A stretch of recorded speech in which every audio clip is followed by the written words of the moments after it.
King county, Washington state. यहाँ पर हैं सिएटल और बेलव्यू, जो अमेरिका की बढ़ती टेक इंडस्ट्री के केंद्र हैं, जहाँ लोगों की तादाद के साथ साथ ट्रैफिक भी बढ़ता जा रहा है। इंजीनियर जॉन स्लेवन सिएटल में रहकर काम करते हैं और इसकी परेशानियों से वाकिफ हैं। सिएटल में 1800s में हुए गोल्ड रश के बाद से बहुत तेज ग्रोथ देखने को मिला है। पिछले कई सालों में सिएटल में बाकी किसी भी शहर के मुकाबले सबसे ज्यादा टावर क्रेन्स हैं। कई बड़ी कंपनीज के सिएटल में होने की वजह से यहाँ का ट्रैफिक बढ़ता जा रहा है, ट्रांसपोर्टेशन की मांग बढ़ती जा रही है, साथ ही नए विकल्पों की जरूरत भी बढ़ती जा रही है।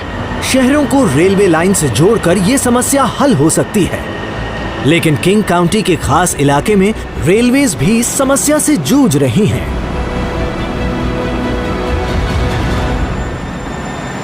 सिएटल की सबसे बड़ी खासियत में से एक है इसका जियोग्राफिकल टेरेन। यहाँ पर कई लेक्स हैं, उनकी वजह से इस शहर में ट्रांसपोर्टेशन सर्विस काफी हद तक सीमित है। यहाँ पर लेक वॉशिंगटन है जो डाउनटाउन सिएटल और बेलव्यू के बीच है। वो दोनों ही हाईटेक एरियाज है जिन्हें जोड़ना। इस खूबसूरत इलाके में लेक वॉशिंगटन सबसे बड़ा और सबसे गहरा लेक है। यहाँ ट्रेडिशनल ब्रिज बनाना संभव ही नहीं है। पानी के पास आते ही गाड़ियां और ट्रेन्स बिल्कुल थम जाती हैं। हजारों सालों तक लेक वॉशिंगटन को पार करने के लिए आदिवासी कनूज का इस्तेमाल करते थे। 19वीं सदी में लोग फेरी इस्तेमाल करने लगे और अपने साथ इतनी बोट्स ले आए कि उन्हें मस्कीटो फ्लीट कहा जाने लगा और उनसे पानी के रास्ते जाम हो गए। अब इस मुसीबत का हल निकालने की जरूरत थी, लेकिन 2.5 किलोमीटर की दूरी और 100 मीटर गहरी मिट्टी को पार करने के लिए न तो एक ट्रेडिशनल ब्रिज और न ही एक टनल काफी हो सकता था। लेकिन सिएटल में इंजीनियर्स ने इसका हल ढूंढ निकाला।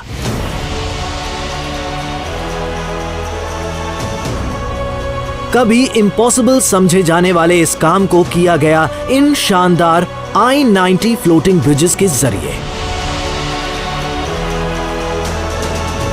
एक कंक्रीट मेगा स्ट्रक्चर जो बिना कॉलम्स के सपोर्ट के पानी पर टिका रह सकता है।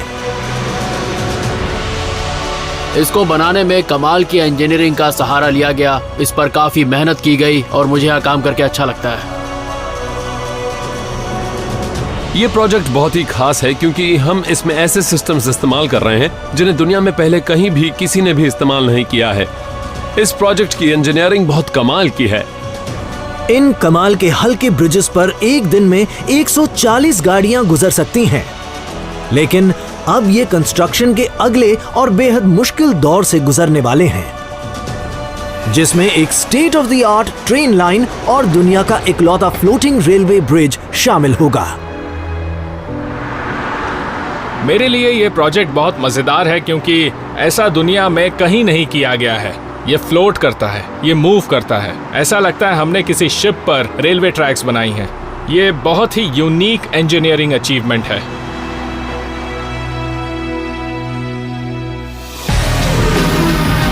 $3,24,000 टन की रीइंफोर्स्ड कंक्रीट से बने इन 2 फ्लोटिंग ब्रिजेस का वजन 52,000 हाथियों से भी ज्यादा है। ये सारा वजन इन 38 बड़े बड़े पॉन्टून्स पर टिका हुआ है, जिनके नीचे 64 मीटर गहरा पानी है। लगभग 2.5 किलोमीटर लंबा ये ब्रिज रश आवर में ट्रैफिक के प्रेशर को आसानी से संभाल सकता है। इसके बाद हम देखेंगे एक कमाल की रेलवे लाइन, जिसे एक फ्लोटिंग ब्रिज पर बनाया गया है। एक बार ये सिस्टम पूरा बनने के बाद शुरू हो जाए, उसके बाद ये इंजीनियरिंग का एक नया मुकाम बन जाएगा। लेकिन इस बड़े प्रोजेक्ट में इंजीनियरिंग की चुनौतियां भी बहुत बड़ी हैं। जमीन पर चल रही रेलवे लाइन को एक तैर रहे और हिल रहे ब्रिज से कैसे कनेक्ट किया जाए? अगर उन रेल्स को दोनों तरफ से जोड़ा गया होता तो उस कनेक्शन पर कभी कभी इस ब्रिज के मूवमेंट्स का असर जरूर पड़ता और फिर उससे रेलवे लाइन टूट जाती। पर तब क्या होगा जब पानी में मौजूद स्ट्रक्चर पर हाई वोल्टेज करंट दौड़ाया जाएगा? रेल्स में करंट जाने का एक बड़ा रिस्क है जो ब्रिज के पूरे स्ट्रक्चर में भी फैल सकता है। और इसे 300 टन की ट्रेन को संभालने लायक मजबूत कैसे बनाया जाए? ब्रिज पर लोड के बढ़ जाने से वो टूट सकता है। ऐसा हुआ तो बुरा होगा। लेकिन सबसे बड़ी समस्या है इस कंक्रीट सुपर स्ट्रक्चर को डूबने ना देना। ये बहुत जरूरी है कि इसमें पानी ना जाए और उससे ये पूरा ब्रिज ना डूबे।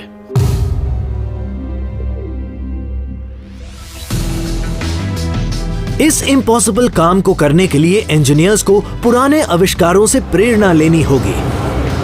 तैरती नहीं है। इस तरह के बड़े लेक्स एक रुकावट थे।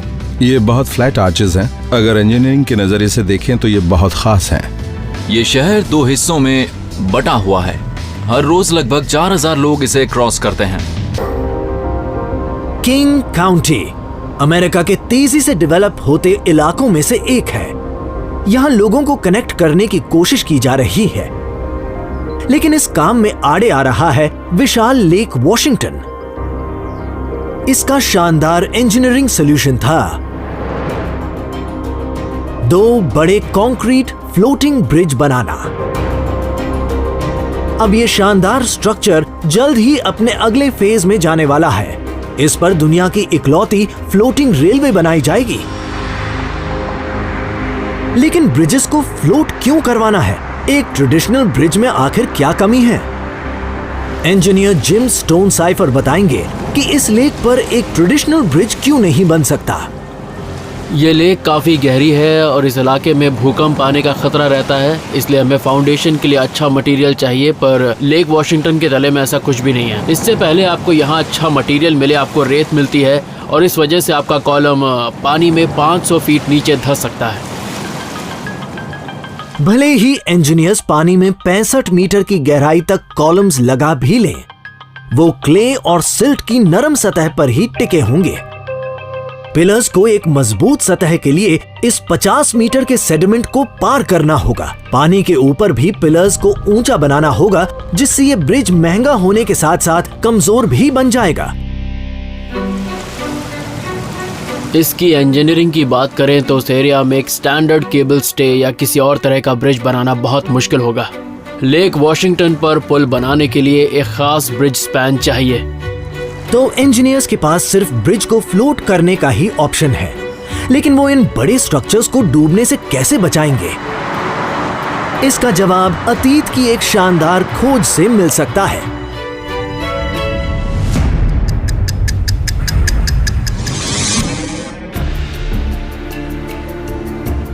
क्यूरासाओ के कैरिबियन आइलैंड पर लोकल इंजीनियर एल्बर्ट जुएस से ये पता लगा रहे हैं कि कैसे इंजीनियरिंग का एक शानदार नमूना लेक वॉशिंगटन टीम की मदद कर सकता है। हम अभी पनामा के पास हैं, जहां पनामा कनाल है, तो ये आइलैंड शिपिंग रूट और ट्रेड के लिए बिल्कुल सही लोकेशन पर है। आइलैंड का मेन टाउन विलियमस्टैड कभी एक शानदार पोर्ट हुआ करता था, लेकिन 18वीं सदी के बीच में पानी की वजह से यहाँ मुश्किलें बढ़ना शुरू हो गई थी। ये शहर असल में 2 हिस्सों में बटा हुआ है। हर रोज लगभग 4000 लोग इसे क्रॉस करते हैं और इसके लिए ये बोट का इस्तेमाल करते हैं, जिसमें काफी वक्त लगता है और ये बिल्कुल सही नहीं है। लेकिन ये चैनल 150 मीटर चौड़ा और 50 मीटर गहरा है, साथ ही नीचे रेतीली सतह है। इस पर पुल बनाना असंभव था, खास तौर से ऐसे पुल जो शिप्स को बंदरगाह में आने का रास्ता दे। ठीक है, तो इन्हें हम शहर के 2 हिस्से मान लेते हैं और मैं आपको बताऊंगा कि इसके बीच में ब्रिज कैसे बनाया जा सकता है। पहला ऑप्शन है एक बीम ब्रिज। इसे बनाना बहुत आसान और सस्ता है। इसे हम बना सकते हैं और बीच में रख सकते हैं ताकि लोग दूसरी तरफ जा सकें। अब प्रॉब्लम यह है कि ट्रैफिक दूसरी तरफ नहीं जा पाएगा, जैसे कि ये बोट इसे क्रॉस करना चाहेगी तो नहीं कर पाएगी। दूसरी बात कि मुझे सपोर्ट चाहिए क्योंकि समुद्र तल सॉफ्ट है। अब दूसरा ब्रिज लगाते हैं। इस आर्च ब्रिज से वेसल के गुजरने की प्रॉब्लम सॉल्व हो सकती है, लेकिन ये छोटे वेसल गुजर पाएंगे। ऐसा ब्रिज बनाने में खर्च होगा जो लंबा भी हो और ऊंचा भी हो ताकि बड़े वेसल्स गुजर पाएं। अब बेस्क्यूल ब्रिज एक ऐसा ऑप्शन है जिसे हम खोल सकते हैं, जिससे सारी बोट्स आराम से निकल सकती हैं। इसमें फायदा यह है कि इसे ऊंचा होने की जरूरत नहीं है। इसे बस खींचने से यह ब्रिज खुल जाएगा और बीच में से सारे वेसल्स निकल सकते हैं। अब इसके साथ प्रॉब्लम यह है कि मुझे एक ऐसे टाउन में भारी फाउंडेशन चाहिए जो पहले से बन चुका है। हालांकि यहाँ पर समुद्र तल काफी सॉफ्ट है, इसलिए इस ब्रिज का ऑप्शन भी इस साइड के लिए ठीक नहीं है। लेकिन जब American ice merchant Leonard Burlington Smith 1867 में क्यूरसाओ आए, तब उनके पास इसका सलूशन था। तो ये था स्मिथ का सलूशन।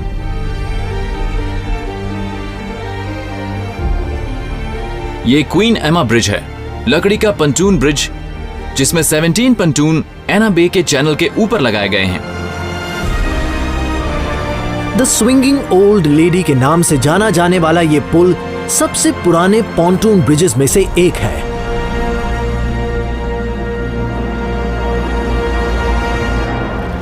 इस पुल को बनाने में करीब 600 टन लकड़ी का इस्तेमाल किया गया है। हर एक पंटून 15 टन स्टील का बना हुआ है। देखिए ये हिल रहा है। अब ये ब्रिज पानी पर पूरी तरह से तैर रहा है।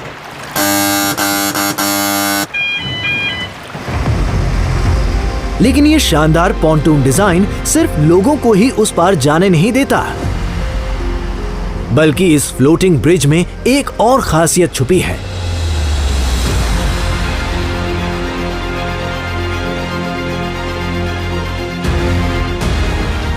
एक बोट आ रही है, इसलिए इस ब्रिज को हमें पूरी तरह से खोलना होगा ताकि ये समंदर की तरफ जा सके।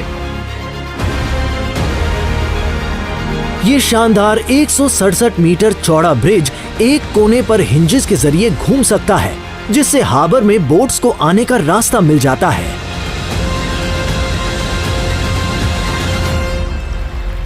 इस ब्रिज को खोलने के लिए 2 मोटर्स लगाई गई हैं, एक फॉरवर्ड में और एक रिवर्स में। ये दोनों एक साथ पुश करती हैं और ब्रिज खोल सकती है। यहां पर ऑयल टैंकर्स आते हैं, कंटेनर वेसल्स आते हैं, क्रूज वेसल्स आते हैं, हर तरह के वेसल्स आते हैं। आइडिया बहुत अच्छा था, बहुत कम खर्च हुआ, काफी अच्छा काम भी हुआ और इससे सबका समय भी बचता है। स्मिथ का डिजाइन सिंपल लेकिन असरदार है। इस पुल के नीचे इस्तेमाल की गई तकनीक में वो जरूरी चीजें हैं जो सियाटल के इंजीनियर्स के काम आ सकती हैं। ओके, तो अभी हम एक पंटून के ऊपर हैं और ये पंटून ही इस ब्रिज का सबसे जरूरी हिस्सा है। इस पूरे ब्रिज का भार ये पंटून ही उठाते हैं। इस ब्रिज को समुद्र तल में फिक्स करने के लिए कोई कॉलम की जरूरत नहीं पड़ती है। आप देख सकते हैं कि इस ब्रिज में एक से ज्यादा पंटून लगे हैं। ये ब्रिज का भार इसकी पूरी लेंथ पर डिस्ट्रीब्यूट करने के लिए है। साथ ही पंटून के होने से ये ब्रिज बंद नहीं होता। अगर पंटून डैमेज होता है तो उसे हटाकर दूसरा रिप्लेस हो जाता है। जब इसे हटाते हैं तब बाकी पंटून्स भार उठाते हैं। पॉन्टून ब्रिजेस भले ही हजारों सालों से बनते रहे हों, लेकिन स्विंगिंग ओल्ड लेडी के जितना शायद ही कोई टिक पाया है। इस ब्रिज पर चलना एक अलग ही एहसास है। जब मैं इस पर चलता हूँ और खासकर जब ये खुलता है तो मुझे गूज़बम्स आ जाते हैं। मुझे बहुत अच्छा लगता है।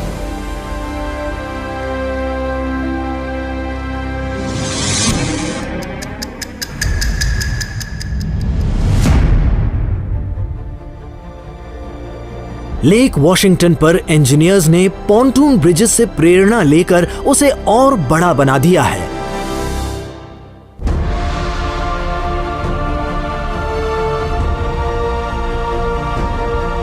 इन विशाल I-90 फ्लोटिंग ब्रिजेस के पॉन्टून्स इतने बड़े हैं कि हर साल 5 करोड़ गाड़ियों के ट्रैफिक वाले हाईवे और दुनिया की एक खास रेलवे लाइन को सपोर्ट कर सकते हैं। Engineer gym stone cipher maintenance करने के लिए ब्रिज को करीब से देखने जा रहे हैं। तो लेक वॉशिंगटन को क्रॉस करने का हमारा सॉल्यूशन था इन पॉन्टून ब्रिजेस को बनाना। हमने डेंस कंक्रीट से एक ऐसा पॉन्टून तैयार किया जिससे हमने कई कैविटीज भी बनाई। इससे पॉन्टून्स इतने हल्के हो गए कि ये ब्रिज को सपोर्ट कर सके और उस पर ट्रैफिक आराम से चल सके।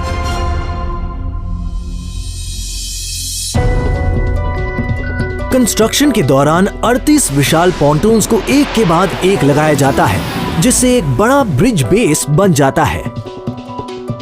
हर पॉन्टून में सेल्स होते हैं और उसे वाटर टाइट हैचेस से सील किया जाता है। ब्रिज डेक्स पर आसानी से 8 लेन का ट्रैफिक और 2 ट्रेन ट्रैक्स आ सकते हैं।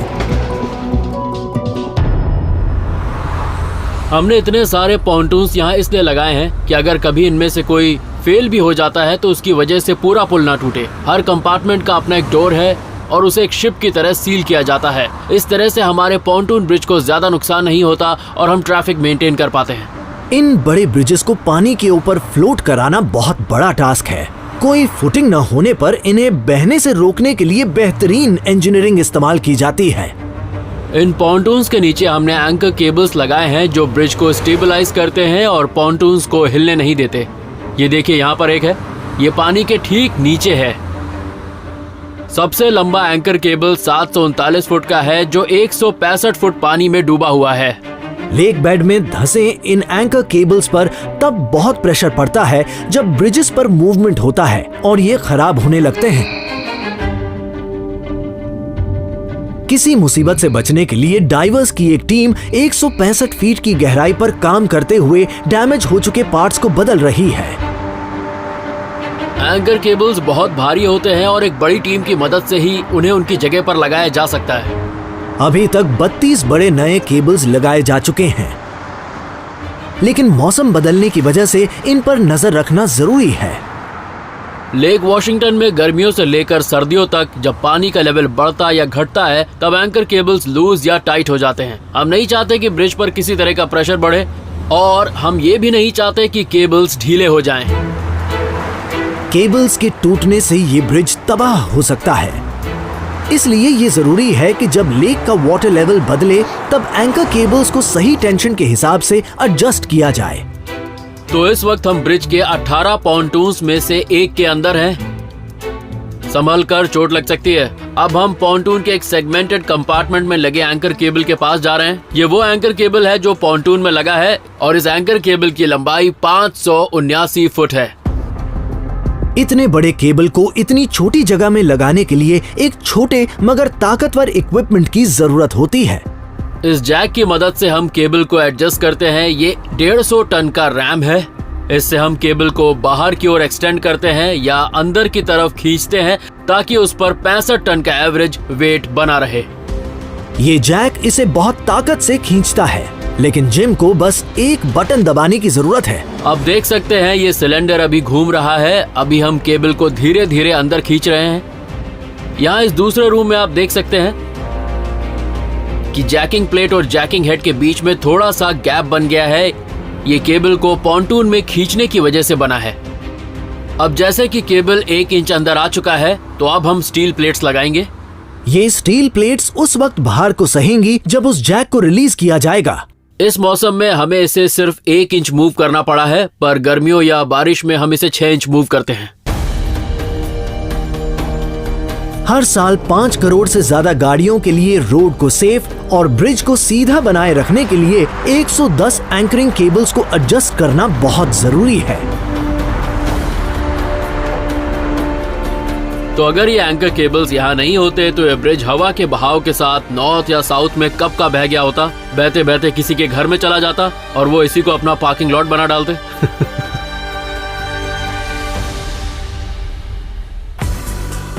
4.8 किलोमीटर के कुल ब्रिज स्पैन पर ये 30 बड़े पॉन्टून्स लाखों लोगों की इस लाइफलाइन को सहारा देते हैं। इन शानदार फ्लोटिंग ब्रिजेस के बिना शहर की हालत बहुत बुरी हो जाती। इस मेगा प्रोजेक्ट का पहला स्टेज पूरा हो गया है, लेकिन दुनिया का पहला फ्लोटिंग रेलवे ब्रिज बनाने में इंजीनियर्स के सामने एक और इम्पॉसिबल चैलेंज आ गया है। जब हम एक फ्लोटिंग ब्रिज पर जाते हैं, ये थोड़ा बहुत मूव करता है, तो उससे ट्रेन पटरी से उतर सकती है। हादसे से बचने के लिए टीम को पुरानी खोजों से प्रेरणा लेनी होगी। ये बहुत जरूरी है कि बोट और पियर दोनों ही एक ही लेवल पर हो। सिएटल की बढ़ती पॉपुलेशन से ट्रैफिक और ट्रांसपोर्ट पर दबाव बढ़ता ही जा रहा है। इम्पॉसिबल को कर दिखाने के लिए अब लेक वॉशिंगटन के बड़े फ्लोटिंग ब्रिजेस और बेहतर हो रहे हैं। इस प्रोजेक्ट का अगला पड़ाव है नॉर्थ साइड में एक ब्रांड न्यू रेलवे लाइन लगाना, जिससे ये अपने जैसा दुनिया का इकलौता ब्रिज बन जाएगा। पूरी भरने के बाद 300 टन वजन की 88 किलोमीटर प्रति घंटा की स्पीड से चलने वाली ट्रेन हर साल ब्रिज पर करीब 2 करोड़ पैसेंजर्स को ले जाने वाली हैं। इस शानदार प्रोजेक्ट का कंस्ट्रक्शन अभी जारी है। मेरे राइट में ट्रैक्स का पहला सेट है। जब कंस्ट्रक्शन पूरा हो जाएगा तब यहाँ पर 2 रेलवे ट्रैक्स होंगे। लेकिन इन नए ट्रैक से खतरा भी हो सकता है, जिसे इंजीनियर क्रेग डलाला को रोकना होगा। रेल सिस्टम को 1500 वोल्ट डीसी सिस्टम से पावर मिलती है। उस करंट को वापस इन्हीं रेल से गुजारा जाता है। दुनिया में कहीं भी एक लेक के बीचों बीच एक फ्लोटिंग ब्रिज पर 1500 वोल्ट का रेल सिस्टम नहीं है। लेकिन बिजली और पानी को एक दूसरे के पास रखना खतरे से खाली नहीं है। अगर बिजली गलती से भी ट्रैक से पानी में चली गई तो इस ब्रिज पर हाहाकार मच जाएगा। पर चौंकाने वाली बात यह है कि खतरा बिजली के झटकों का नहीं बल्कि करोजन का है। जब भी ऐसा कोई स्टील स्ट्रक्चर हो, उसमें करोजन यानी जंग लगने का खतरा होता है और मेटल के लॉस की वजह से ब्रिज को नुकसान हो सकता है। फ्लोटिंग ब्रिज पर रेलवे लाइन बिछाने से ब्रिज और उसके स्ट्रक्चर को करोजन का खतरा काफी हद तक बढ़ सकता है। जब वो करंट पानी में जाएगा तब वो जरूरी कंपोनेंट्स को एग्जिट पॉइंट पर खराब कर सकता है, जिससे ब्रिज की मजबूती को खतरा हो सकता है। इस खास कंस्ट्रक्शन प्रोजेक्ट के लिए क्रेग की टीम को इस खतरनाक करंट को रोकने के लिए नए तरीके सोचने की जरूरत थी। आप यहाँ देख सकते हैं कि हमने रेल के हिस्सों को इंसुलेट किया है। हमने ट्रैक और फास्टनर के बीच प्लास्टिक के कुछ टुकड़े लगाए हैं। इसके साथ ही हमने ब्रिज पर एक ऐसे स्पेशल डाइलेक्ट्रिक मटेरियल से कोटिंग की है जो एक बहुत अच्छा इंसुलेटर है। तो इन एलिमेंट्स की मदद से हम रेलवे लाइन से ब्रिज पर करंट लीक होने से रोक पाते हैं। लेकिन जब दाव पर एक बड़ा स्ट्रक्चर लगा हो तब इंजीनियर्स रिस्क नहीं ले सकते। पहले हम इन बैरियर्स को रास्ते से हटा लेंगे। अगर कभी करंट इन बैरियर्स के पार चला गया और ये काम थोड़ा मुश्किल होगा, तो उसके लिए एक बैकअप प्लान है। यहाँ एनोड असेंबली पर बिल्कुल भी टेप नहीं लगा है। तो ये इसका एनोड है जो अभी पानी से बाहर है। ऐसे 8 एनोड्स हैं जो पानी में 50 फुट तक डूबे रहते हैं। ये असल में mixed metal oxide anode assemblies हैं। ये पानी में करंट रिलीज करते हैं जिसे ब्रिज में भेजा जाता है और उससे ब्रिज पोलराइज हो जाता है। करंट लेक ब्रिज के मेटल के हिस्सों के जरिए लेक के पानी में जा सकता है, लेकिन 1400 से ज्यादा एनोड्स पानी में दूसरा इलेक्ट्रिकल चार्ज भेजते हैं। ये करंट फ्लो ब्रिज के स्ट्रक्चर में जाकर लीक हो रहे करंट को न्यूट्रलाइज कर देता है, जिससे जरूरी कंपोनेंट्स बच जाते हैं। करोजन कंट्रोल के बिना यह ब्रिज बहुत जल्द खराब होकर टूट सकता है। इस तरह के फ्लोटिंग ब्रिज में उसे यूज करना वाकई में एक बड़ी अचीवमेंट है।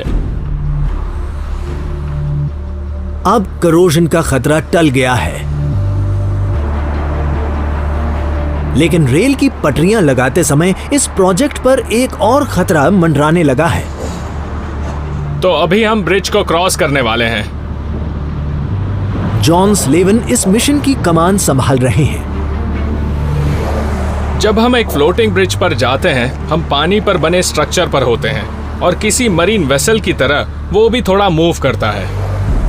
अब रबर टायर वाली गाड़ियां किसी एंगल पॉइंट या स्पीड ब्रेकर को आसानी से पार कर लेती है। एक ट्रेन के लिए ऐसा करना मुश्किल है क्योंकि स्टील रेल्स को एक समान होना चाहिए। अगर उनमें ब्रेक पॉइंट्स या एंगल पॉइंट्स हुए तो उससे ट्रेन पटरी से उतर सकती है। फ्लोटिंग ब्रिज को हर वक्त लेक के पानी के घटते बढ़ते लेवल, तेज हवा और ट्रैफिक के मूवमेंट का सामना करना होगा। जॉइंट्स पर पड़ने वाले इस दबाव की वजह से ट्रांजिशन एंगल बदल जाएगा, जिससे लेक और जमीन के बीच ट्रैक की दिशा बदल जाएगी। पानी पर ट्रैफिक के पास एक तेज रफ्तार ट्रेन में 800 पैसेंजर्स के लिए ऐसा होना बहुत जानलेवा साबित हो सकता है। हमें एक्सपेंशन जॉइंट के लिए कुछ ना कुछ सोल्यूशन निकालना होगा जो रेल ऑपरेशन के लिए जरूरी है। एक जानलेवा हादसे से बचने के लिए जॉन की टीम को पुरानी खोजों से प्रेरणा लेनी होगी।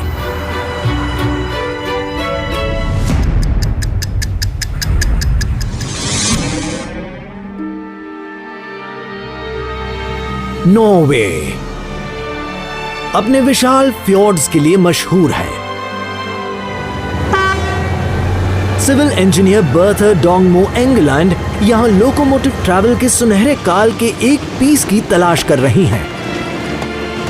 20वीं सदी की शुरुआत में फैक्ट्रीज के लिए अपने सामान को सबसे जल्दी और आसानी से पहुंचाने और एक्सपोर्ट करने का साधन था रेलवे।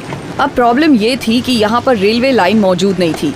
यहाँ की फैक्ट्रीज लेक के दूसरे किनारे पर बनी हुई थी और ट्रेन्स तो तैर नहीं सकती हैं।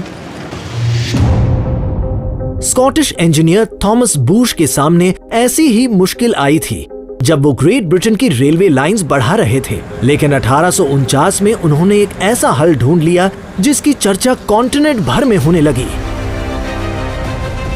The railway Pheri. वाओ, जरा देखो तो, ये बहुत अमेजिंग है। बूश ने रेल्स वाला एक शिप डिजाइन किया जिससे लोकोमोटिव वैगन्स पानी पर चल सकते थे।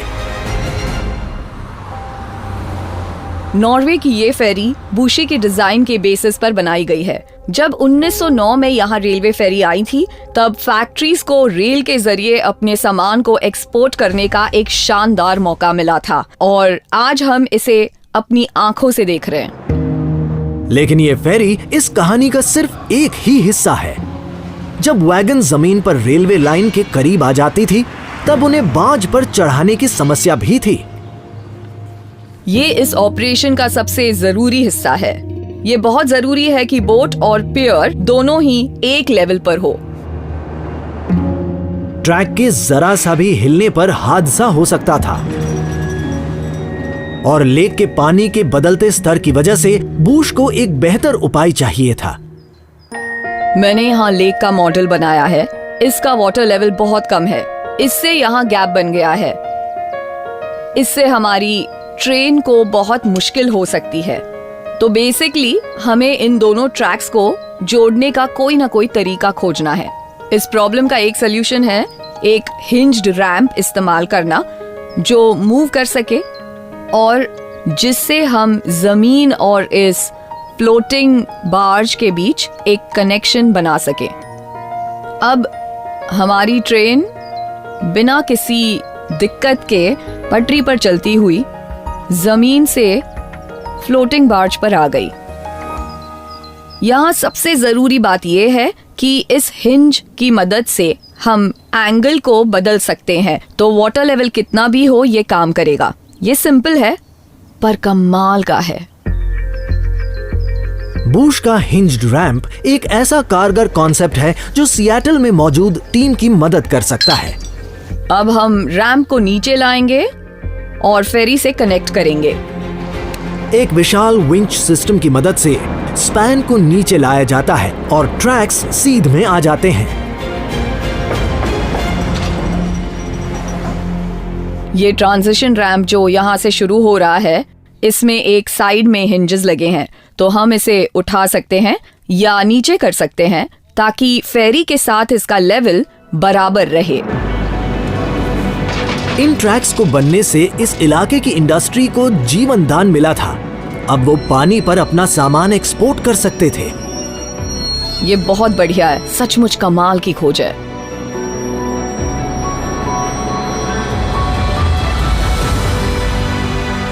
शानदार रेलवे फेरी और हिंज्ड रैंप के डिजाइन से कार्गो वैगन्स काम करते रहे और इसने यूरोपियन लोकोमोटिव ट्रांसपोर्टेशन को हमेशा के लिए बदल दिया। इस नई खोज ने इंजीनियरिंग को बिल्कुल बदल दिया। ट्रेन्स नहीं तैरती, पर इस तरह के बड़े लेक्स पर रेलवे लाइन लगाना इम्पॉसिबल नहीं रहा। ये बहुत कमाल की बात है कि 100 साल बाद भी आज इस रेल को इस्तेमाल किया जा रहा है।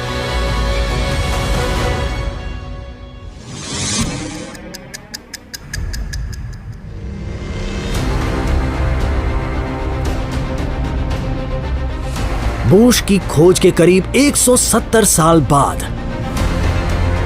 सिएटल के सबसे होनहार इंजीनियर्स ने एक ऐसा सिस्टम बनाया है जिसकी बूश सिर्फ कल्पना कर सकते थे। तो ये है हमारा सॉल्यूशन। हम इसे ट्रैक ब्रिज कहते हैं क्योंकि हम उस एक्सपेंशन जॉइंट पर ब्रिज बना रहे हैं और सच में हमने जो सॉल्यूशन निकाला है वो बहुत ही कमाल का है। इस खास डिजाइन को उन हालात से निपटना है जो दुनिया के किसी रेलवे ब्रिज में देखने को नहीं मिलते। हमने कुछ और सिस्टम्स को भी स्टडी किया था, लेकिन इसमें 2 और डिग्रीज ऑफ मोशन हैं जो बाकी ब्रिजेस में देखने नहीं मिलते।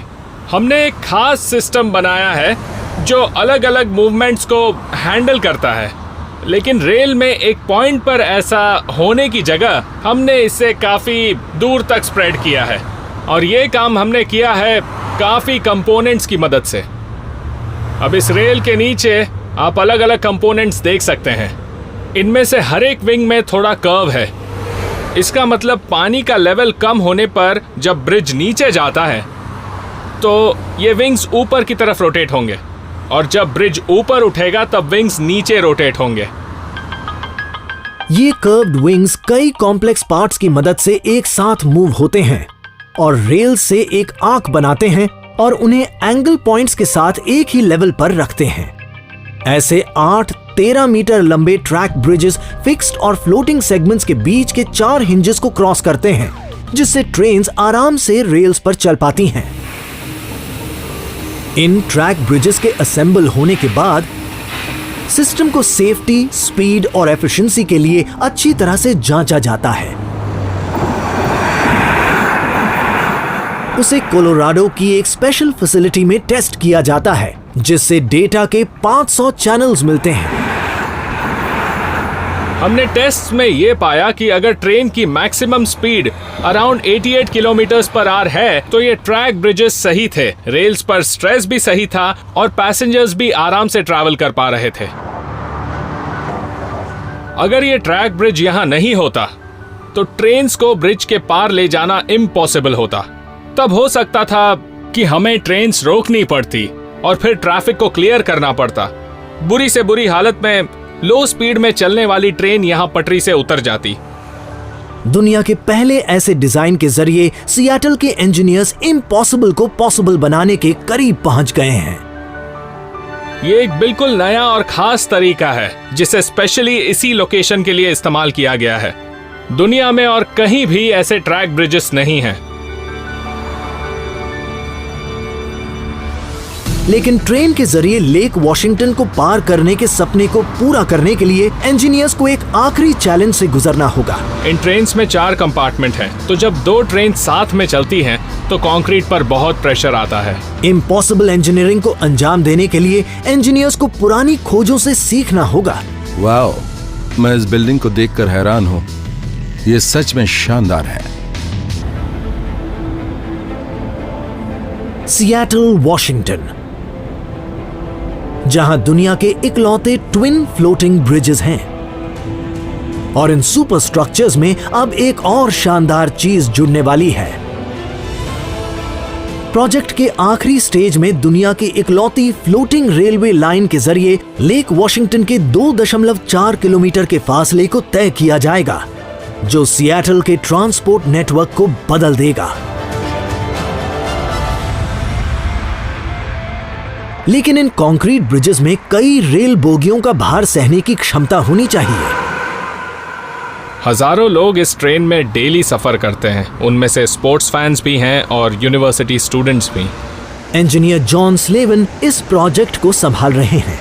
जब ये ट्रेन पूरी तरह भर जाती है तब इसमें लगे 4 बोगियों में से हर एक का वजन करीब 80,000 किलो तक होता है। तो जब 2 ट्रेन एक साथ चलती हैं तो लोड दुगना हो जाता है। एक ही पॉइंट पर बहुत ज्यादा लोड हो जाता है और इससे कंक्रीट पर प्रेशर बढ़ जाता है। 4 कैरेज की ट्रेन जब फुल हो जाएगी तब उसका वजन 350 टन होगा। जब ऐसी 2 ट्रेन्स चलेंगी तब ब्रिज पर एक ही वक्त में 700 टन का प्रेशर पड़ेगा। इतने भारी लोड से कंक्रीट पर जो स्ट्रेस होगा उससे कोई बड़ा हादसा हो सकता है। हमने इन लोड से बहुत सारा स्ट्रक्चरल एनालिसिस किया है और पाया कि इससे ब्रिज पर काफी प्रेशर पड़ता है। तो ब्रिज को लंबे समय तक चलाने के लिए हमें इसकी मजबूती को बढ़ाना होगा। तो कंक्रीट को दिन में कई बार ट्रेन के वजन को सहने लायक कैसे बनाया जाए? ये एक चुनौती है जो बिना पुरानी खोजों को जाने इम्पॉसिबल ही रहेगा।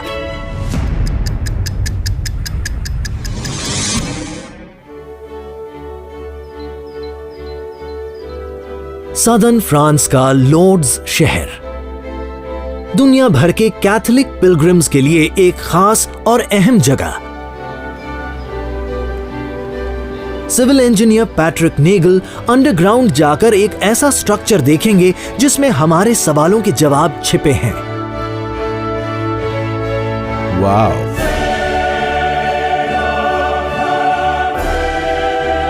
ये है द बेसिलिका ऑफ सेंट पियो दी।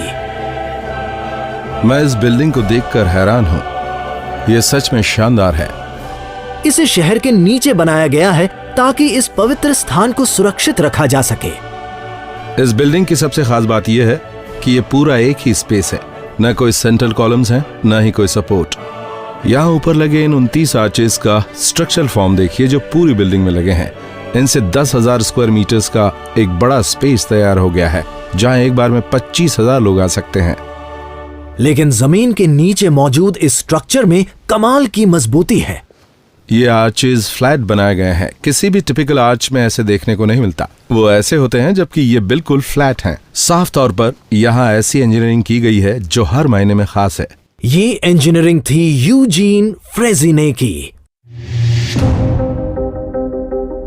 1928 में उन्होंने हाई टेंशन के स्टील केबल के स्ट्रैंड से कंक्रीट स्ट्रेंथनिंग का तरीका खोजा था। पोस्ट टेंशनिंग नाम की इस टेक्निक से बड़ी कंक्रीट बीम्स को सपोर्ट दिया जा सकता था, लेकिन वो कंक्रीट के अंदर हैं, इसलिए उन्हें देख पाना पॉसिबल नहीं है। तो हमारे पास एक सिंपल सा मॉडल है।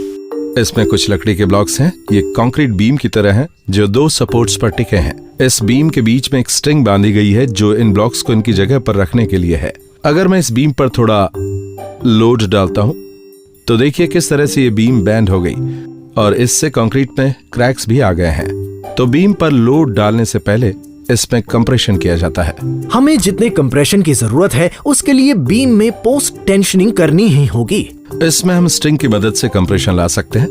इससे घुमाकर स्ट्रिंग में टेंशन बढ़ जाएगा। तो अब ये स्ट्रिंग अच्छी तरह से टाइट हो चुकी है और अब हम इसे वापस रखते हैं सपोर्ट्स पर। अब इस बार हम इस पर 2 गुना लोड डालेंगे और आप देख सकते हैं कि बीम नहीं हिली और ये बिल्कुल भी बेंड नहीं हुई। इससे हम कंक्रीट को बेहतर ढंग से इस्तेमाल कर सकते हैं और हम बड़े एरियाज बनाकर मटेरियल से मजबूत बिल्डिंग बना सकते हैं। बीम को कंप्रेस करने से उसकी डेंसिटी और स्ट्रेंथ बढ़ जाती है। ये तरीका सिएटल ब्रिज के इंजीनियर्स के बहुत काम आ सकता है। तो यहाँ इस बिल्डिंग की छत में जो आर्चेज और बीम बनाई गई हैं, इन पर एक एक्सटर्नल फोर्स लगाया गया है ताकि स्ट्रक्चर की लोड बेयरिंग कैपेसिटी बढ़ जाए। यहाँ जो आप टेंडेंस देख रहे हैं ये स्टील स्टैंड्स के बने हैं जो डक्ट्स के अंदर हैं और उन्हें स्ट्रक्चर के हार्ड होने के बाद हाइड्रोलिक जैक्स से टाइट किया गया था। मजबूत कंक्रीट से बिना पिलर्स की मदद से एक चौड़ी सीलिंग बनाना मुमकिन हो पाया। उनकी जगह नीचे की तरफ फ्लोर के पास चेंबर में लगे आर्चेस बने हुए हैं।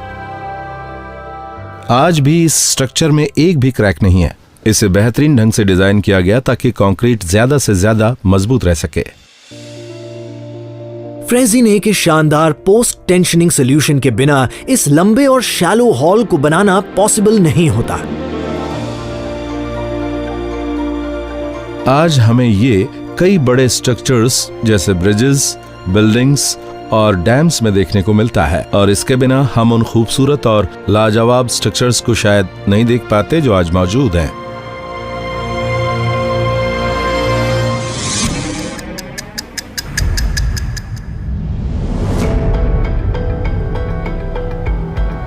विशाल फ्लोटिंग ब्रिजेस पर इंजीनियर्स फ्रेजिने की टेक्निक को एक बहुत बड़े पैमाने पर इस्तेमाल कर रहे हैं।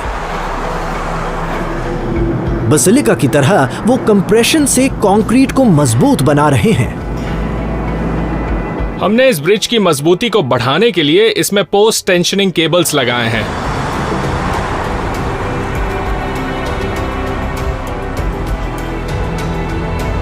लेकिन लेक वॉशिंगटन के सिस्टम में दुनिया के सबसे लंबे पोस्ट टेंशनिंग केबल्स लगाए जा रहे हैं। ये केबल्स एक सिरे से दूसरे सिरे तक करीब 4000 फीट लंबे हैं, तो एक पूरा केबल लगाया गया है ऐसे हर एक कॉन्डुइट में। ये गौर करने वाली बात है कि हमने यहाँ पर 4000 फुट के पोस्ट टेंशनिंग केबल्स लगाए हैं। ज्यादातर केबल्स छोटे होते हैं, करीब 100 से 200 फुट।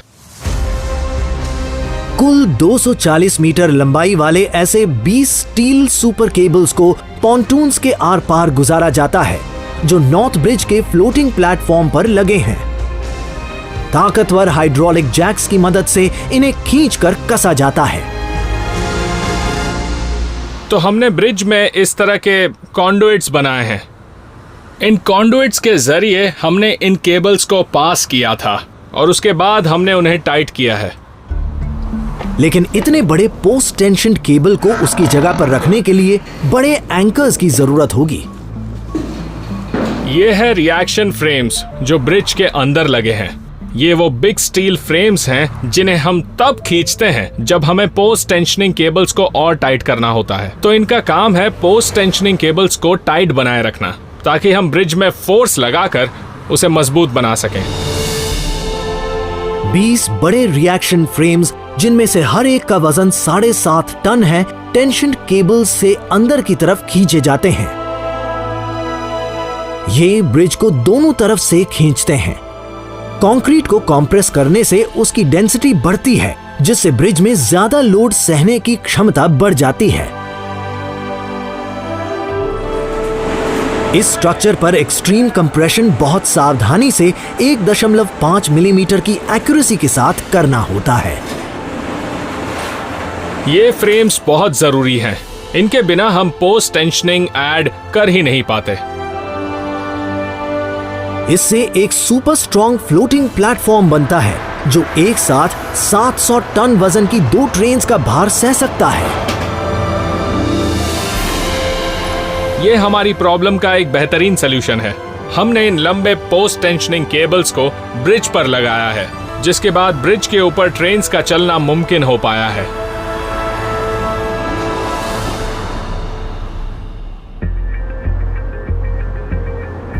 इस विशाल प्रोजेक्ट में शामिल इंजीनियर्स की टीम के लिए ये एक बहुत बड़ी उपलब्धि है। ये फ्लोटिंग ब्रिज एक कमाल का स्ट्रक्चर है जो इस एरिया के लिए जरूरी है। मैंने अब तक जितने प्रोजेक्ट्स पर काम किया है उनमें से ये सबसे चैलेंजिंग था, क्योंकि ये बहुत ही यूनिक है। हम इस ब्रिज को ट्रेडिशनल तरीके से नहीं बना सकते थे। हमें ये सोचना था कि इसके अलग अलग हिस्से एक साथ कैसे काम करें, ताकि ये एक सिस्टम की तरह अच्छा परफॉर्म करे। ये एक बहुत ही बढ़िया प्रोजेक्ट था और मैं चाहूंगा कि ये जल्द ही सबके लिए शुरू हो जाए।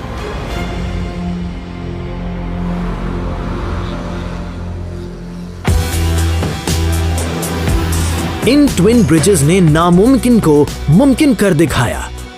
एक बड़े लेक को दोनों किनारों से जोड़कर ये लाखों लोगों की लाइफलाइन बन गए हैं।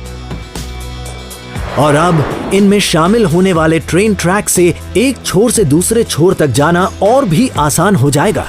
ये सिएटल के सबसे होनहार इंजीनियर्स की कामयाबी और मेहनत का एक बड़ा उदाहरण है।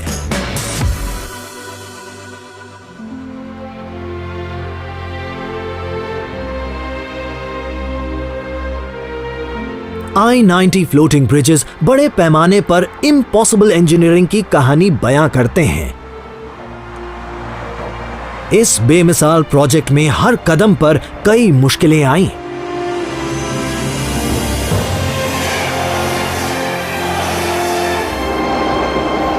इस डिजाइन में कई पार्ट्स और लोग शामिल हैं और इस पर काम करना एक बहुत अच्छा एक्सपीरियंस रहा। इसके पूरे होने पर मुझे बहुत खुशी है। लेकिन पुराने आविष्कारों से सीख लेकर, बड़ी चुनौतियों को पूरा कर और इंजीनियरिंग की हदों को तोड़ते हुए, मैंने अपनी लाइफ में ऐसी शानदार इंजीनियरिंग कभी नहीं देखी। मेरे और मेरी टीम के लिए ये कमाल की बात है कि हमने ना सिर्फ एक सबसे बड़े प्रोजेक्ट पर बल्कि अलग डिजाइन पर काम किया। इंजीनियर्स ने कर दिखाया है इम्पॉसिबल को पॉसिबल।